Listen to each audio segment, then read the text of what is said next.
ঢাকা বিশ্ববিদ্যালয়ে জায়গা জায়গা দেওয়ালে কিন্তু এখনো রক্তের দাগটা আছে।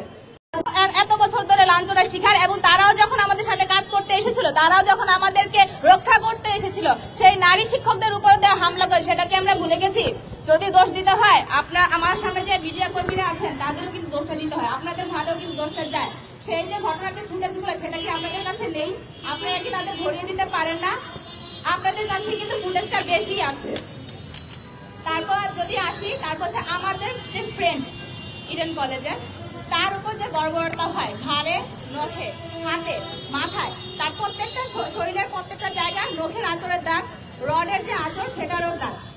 তো তারা যে আন্দোলন নামবে, কেন নামবে? আর তাদের যে ছাত্রলীগ করতে গিয়ে এসব বর্বরতা, সেটা কি এখন আমরা চুপ করে দেখবো? এই স্বাধীন দেশে সবকিছুই বদলায়। এখন তো আমার মনে হচ্ছে, একটা ফেসবুকে একটা পোস্ট দেখলাম যে রুটি বানানো থেকে মেয়েদের লাঠি চালানো শেখানো বেশি জরুরি। তো আমরা কি হাতে লাঠি তুলে কি আবার নিব? এখনো যদি স্বাধীন দেশে বিচারটা না পাই আমাদের নারী শিক্ষার্থীদের জন্য, তাহলে সেটা আমাদের তো এই দেশে খুবই লজ্জার। কারণ এখনো কিন্তু রক্তের দাগ শুকাতে ঢাকা বিশ্ববিদ্যালয়ে জায়গা জায়গা দেওয়ালে কিন্তু এখনো রক্তের দাগটা আছে।